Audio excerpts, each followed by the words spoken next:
आदाब नाजरीन, लाजवाल उर्दू खबरों में आपका खैर मकदम। मैं हूं नरेंद्र सिंह ठाकुर। आइए नजर डालते हैं अहम खबर पर।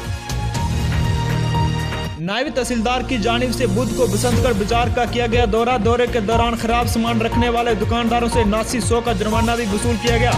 बसंतगढ़ के नायब तहसीलदार रामलाल शर्मा की जानिब से बसंतगढ़ के मुख्य बाजार का दौरा किया गया और दुकानों का मुआयना किया गया।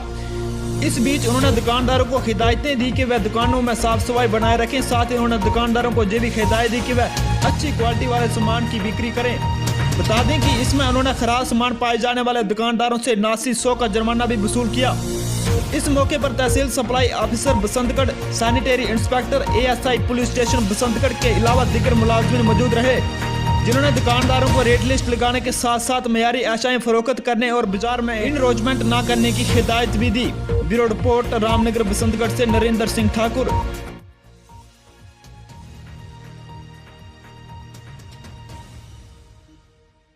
लाजवाल उर्दू न्यूज़ यूट्यूब चैनल को सब्सक्राइब जरूर करें और बेल आइकन पर क्लिक करें। बेल आइकन पर क्लिक करने से आपको ताज़ा तरीन खबरों की फौरी जानकारी मिलेगी।